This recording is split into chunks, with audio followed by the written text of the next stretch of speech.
নমস্কার, দেখছেন talk to Bangla. আমি অভিষেক রয়েছে আপনাদের সাথে। এই মুহূর্তে যে খবর নিয়ে উপস্থিত হয়েছি, আজকে সকালবেলা সবচেয়ে মর্মান্তিক খবর এসে পৌঁছেছে, সেটা মহারাষ্ট্রের উপমুখ্যমন্ত্রী অজিত পাওয়ার, শরদ পাওয়ারের ভাইপো, তিনি একটি প্লেন দুর্ঘটনায় মারা গিয়েছেন এবং অবশ্যই আকস্মিক ভাবেই তার মৃত্যু এই ধরনের ঘটেছে। এবং আজকে তিনি যাচ্ছিলেন তার কাজে, সকালবেলা প্রাইভেট বিমানে তিনি বেরিয়েছিলেন এবং সেই বিমান একদম ল্যান্ড করার আগেই হঠাৎ ক্র্যাশ করে যায় এবং সেই ক্র্যাশ হয়েছে বারামতিতে। এবং বারামতিতে তিনি যাচ্ছিলেন, আজকে তার নির্বাচনী সভা ছিল 4 জায়গায়।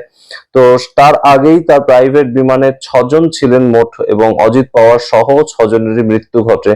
এবং অবশ্যই মহারাষ্ট্রবাসীর জন্য এবং সারা দেশের জন্য অবশ্যই এটা একটা মর্মান্তিক খবর। অজিত পাওয়ার বহুদিনের তিনি একজন রাজনৈতিক ব্যক্তিত্ব এবং শরদ পাওয়ারের পার্টির থেকেই তার উত্থান। তো সেই সুবাদে তিনি পরবর্তীতে এনসিপির একদম শীর্ষে পদেও পৌঁছান, কিন্তু পরবর্তীতে আমরা দেখতে পাই 2024-এর আগে মূলত এনসিপি ছেড়ে তিনি এনডিএ তে যোগদান করেন, এবং যার ফলে এনডিএ তে পরবর্তীতে যখন সরকার তৈরি হয় 2024 সালের ডিসেম্বর মাসে, সেই সময় তাকে পরবর্তীতে উপমুখ্যমন্ত্রী, 2 জন উপমুখ্যমন্ত্রী, একজন একনাথ শিন্ডে আর একজন শরদ পাওয়ারের ভাইপো অজিত পাওয়ার, তাকে দেওয়া হয়। তো সেই অজিত পাওয়ার রিসেন্টলি যে ঘটনাটা ঘটেছিল, আমরা দেখতে পেয়েছিলাম যে পৌরসভার ভোট হলো মহারাষ্ট্রে।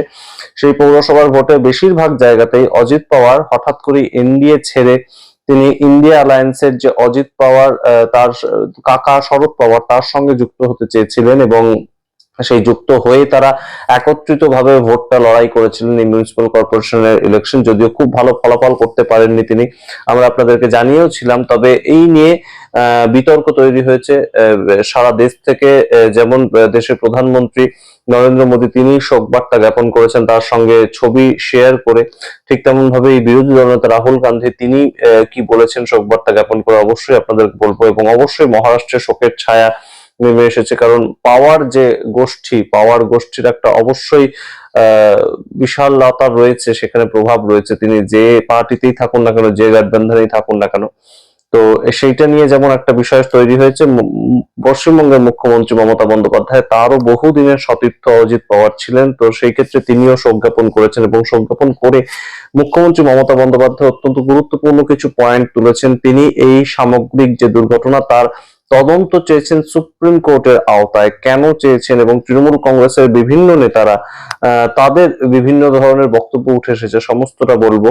এখানে কোথাও একটা রহস্যের একটা গন্ধ তারা পাচ্ছেন, এবং সেই নিয়ে তাদের পোস্ট অবশ্যই বিতর্কিত পোস্ট এই মুহূর্তে বেশ খানিকটা বিতর্ক তৈরিও করেছে। এবং কোন কোন ক্লু গুলোকে তারা একত্রিত করেছেন, কাদের কাদের মৃত্যুর সঙ্গে অজিত পাওয়ারের মৃত্যুটাকে সমগোত্রীয় তারা বলেছেন, সেটা অবশ্যই আপনাদের সামনে তুলে ধরবো। তার আগে অবশ্যই টক টু বাংলা ইউটিউব চ্যানেলটিকে সাবস্ক্রাইব করে ভিডিও দেখুন শেষ অব্দি স্কিপ না করে। অজিত পাওয়ার আপনারা জানেন যে মহারাষ্ট্রের এত বছর ধরে তিনি এনসিপির সঙ্গেই যুক্ত ছিলেন। হঠাৎ করে তিনি তার কাকা শরদ পাওয়ারকে ছেড়ে চলে যান, এবং তখন থেকে বিজেপির সঙ্গে তিনি যুক্ত ছিলেন উপমুখ্যমন্ত্রী হিসেবে। একনাথ শিন্ডে তিনি উপমুখ্যমন্ত্রী হিসেবে যেমন বিভিন্ন সময় বিজেপির সঙ্গে তার ডিফারেন্সেস অফ ওপিনিয়ন হয়েছে, অজিত পাওয়ার তার কিন্তু এতটা ডিফারেন্সেস অফ ওপিনিয়ন হয়নি। তবে 2026 সালে যে নির্বাচনটা কয়েকদিন আগে মাত্র হয়ে গেল, সেই নির্বাচনের প্রেক্ষিতেই কিন্তু বেশ খানিকটা দূরত্ব তৈরি হয়েছিল বিজেপির সঙ্গে, এবং আমরা দেখতে পেয়েছিলাম শরদ পাওয়ারের এনসিপি তার সঙ্গে একত্রিত হয়ে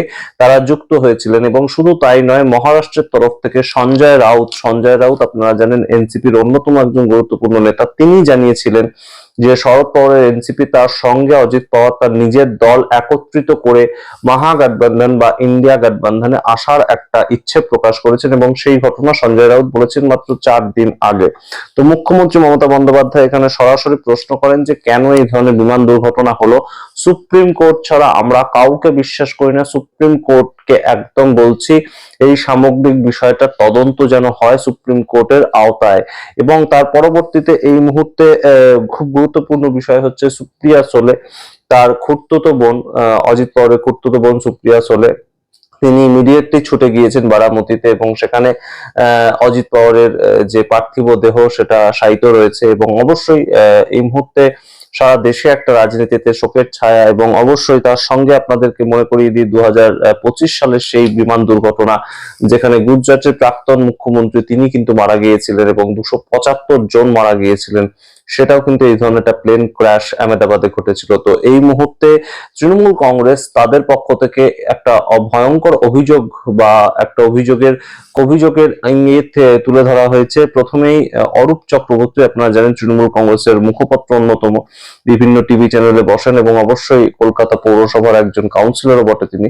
তো তিনি বলছেন মাত্র 4 দিন আগেই শিবসেনা নেতা সঞ্জয় রাউত সংবাদ মাধ্যমকে জানিয়েছিলেন যে অজিত পাওয়ার বিজেপির জোট থেকে বেরিয়ে এসে বিরোধী মহাগঠবন্ধনে ব্র্যাকেটে বিশেষত কাকা শরদ পাওয়ারের সাথে যুক্ত হতে চান। আর আজ সকালেই তার বিমান ভেঙে তার রহস্য মৃত্যু হলো। এর পরবর্তীতে তিনি লিখছেন, এই ঘটনা তিনি লিখেছেন, তার পরবর্তীতে প্যারাগ্রাফ চেঞ্জ করে তিনি লিখছেন, জাস্টিস BH লোয়া অমিত শাহের বিরুদ্ধে গুজরাট দাঙ্গা মামলায় রায় দেওয়ার ঠিক আগেই পার্কে মর্নিং ওয়াক করতে গিয়ে তার রহস্য মৃত্যু হয়। তার পরবর্তীতে তিনি লিখছেন, গুজরাটের প্রাক্তন মুখ্যমন্ত্রী ব্র্যাকেটে মোদী এবং শাহ বিরোধী সঞ্জয় রূপানীর প্লেন ক্র্যাশ করে মৃত্যু হয়েছে। যেটা আপনাদের বললাম, সবে গত বছরে বিজয় রূপানী তার মৃত্যু হয়েছে এবং তিনি যেটা পরিচিতি তার ছিল, তিনি নরেন্দ্র মোদী এবং অমিত শাহ যে গুজরাট লবি যেটা, তো তার বিরুদ্ধে থাকা একজন মানুষ, তার বিপরীতে থাকা একজন মানুষ, সেটা তার পরিচয় ছিল রাজনৈতিকভাবে। তো সেটাও তিনি অরূপ চক্রবর্তী লিখছেন গুজরাটের প্রাক্তন মুখ্যমন্ত্রীর কথা। এবং তারপর তিনি লিখছেন, সেনাপ্রধান বিপিন রাওয়াতের চপার ভেঙে মৃত্যু, আজ অজিত পাওয়ারের মৃত্যু। এই তালিকা আরো অনেক বড়, তাই আমরা কিছুই বলছি না।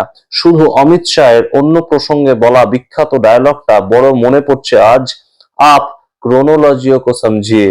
অর্থাৎ আপনারা বহমানতা, এই ঘটনাগুলোর যে বহমানতা, তো সেটাকে বোঝার একটা ইঙ্গিত তৃণমূল কংগ্রেস নেতা অরূপ চক্রবর্তী তার পক্ষ থেকে যেমন এসেছে। দেবাংশু ভট্টাচার্য তৃণমূল কংগ্রেসের IT সেল হেড এবং অবশ্যই যুব নেতা, তো তার পক্ষ থেকে একটা খুব গুরুত্বপূর্ণ পোস্ট এসেছে, জাজ লোইয়া বিপিন রাওয়াত বিজয় রূপানী অজিত পাওয়ার, তিনি ডট ডট দিয়ে ছেড়ে দিয়েছেন, আর বিস্তারিত কিছু ব্যাখ্যা করেননি। কিন্তু এই যে বিষয়গুলো উঠে আসছে এবং মুখ্যমন্ত্রী মমতা বন্দ্যোপাধ্যায় তিনিও বলছেন যে এই হঠাৎ করেই যেভাবে অজিত পাওয়ারের প্লেন ক্র্যাশ করে মৃত্যু হলো এবং এটি প্রাইভেট জেট, তার তো সুরক্ষা আরো গুরুতর ভাবে থাকার কথা। একজন ডেপুটি চিফ মিনিস্টার, তার প্রাইভেট যে প্লেন সেটা কিভাবে ক্র্যাশ করলো সেটার সম্বন্ধে তদন্ত হওয়া দরকার এবং এই সম্পূর্ণ দুর্ঘটনা যেটা ঘটেছে সেটার তদন্ত সুপ্রিম কোর্টের আওতায় মুখ্যমন্ত্রী মমতা বন্দ্যোপাধ্যায় যেভাবে চেয়েছেন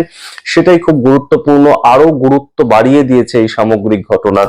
অন্যদিকে লোকসভার বিরোধী দলনেতা রাহুল গান্ধী তিনি যে শোক জ্ঞাপন করেছেন অজিত পাওয়ারের পরিবারের জন্য, সেটা তিনি বলছেন, মহারাষ্ট্রের উপমুখ্যমন্ত্রী শ্রী অজিত পাওয়ার জি ও তার সহকর্মীদের আজ বিমান দুর্ঘটনায় মৃত্যুর খবর অত্যন্ত বেদনাদায়ক। মহারাষ্ট্রের মানুষের পাশে আছি এই দুঃখের মুহূর্তে। এই দুঃখের সময় আমি আমার পুরো পাওয়ার পরিবার ও প্রিয়জনদের প্রতি সমবেদনা জ্ঞাপন করছি। যা খবর পাওয়া যাচ্ছে, আগামীকাল পুনেতে যাচ্ছেন মুখ্যমন্ত্রী মমতা বন্দ্যোপাধ্যায়, অজিত পাওয়ারের শেষকৃত্য সেখানেই সম্পন্ন হবে এবং সেই অনুষ্ঠানে অত্যন্ত বেদনাদায়ক সেই অনুষ্ঠানে মুখ্যমন্ত্রী মমতা বন্দ্যোপাধ্যায় যোগদান করবেন তেমনই খবর। এবং আপাতত যে মুখ্যমন্ত্রীর দিল্লি যাওয়ার যে খবর ছিল SIR এর বিরোধিতা করার জন্য, ইলেকশন কমিশনের সঙ্গে বৈঠক করার জন্য, সেটা আপাতত স্থগিত করা হয়েছে। সামগ্রিক ঘটনা জানালাম আপনাদের, অবশ্যই অত্যন্ত বেদনাদায়ক খবর। হঠাৎ করে এই ধরনের একজন রাজনীতিবিদ, যার পরবর্তী পরিকল্পনা অনেক কিছু ছিল, তিনি আবারও ইন্ডিয়া গঠবন্ধনে ফিরে আসবেন কিনা সেই নিয়ে আমরাও চর্চা করেছিলাম, যেহেতু আমরা সামগ্রিক দেশের বিভিন্ন জায়গার রাজনীতি নিয়ে চর্চা করি, কয়েকদিন আগেই সেই নিয়ে চর্চা আমরা করেছিলাম। তো সেই রকম একজন রাজনীতিবিদ যিনি আজকে নির্বাচনী প্রতিনিধি হিসাবে একজন মহারাষ্ট্রের ডেপুটি চিফ মিনিস্টার হিসেবে সকালবেলা 8টার সময় বাড়ি থেকে বেরোন এবং 8টা 45 নাগাদ তার ব্যক্তিগত যে বিমান দুর্ঘটনা ঘটলো তাতে অবশ্যই আমরা মর্মাহত এবং অবশ্যই এই দুর্ঘটনার পেছনে নেপথ্যে যদি আদপেই কিছু থাকে তাহলে তা অবশ্যই তদন্ত করা হোক। আমরা যদি তদন্ত করা হয় তার প্রতি মুহূর্তের আপডেট আপনাদের সামনে তুলে ধরবো। রাখলাম পুরোটা আপনাদের সামনে সামগ্রিক ঘটনা নিয়ে, কার কি মতামত, তৃণমূল কংগ্রেসের নেতা, বিভিন্ন নেতাদের কাদের কি মতামত, তারা কি কি ক্রোনোলজির কথা বলছেন, আপনারা যদি জানেন তাহলে অবশ্যই কমেন্ট বক্সে কমেন্ট করুন। আপনাদের মতামত দেখার অপেক্ষায় রইলাম। দেখতে এখন টক টু বাংলা, অবশ্যই টক টু বাংলা ইউটিউব চ্যানেলটিকে সাবস্ক্রাইব করে দিন। ধন্যবাদ।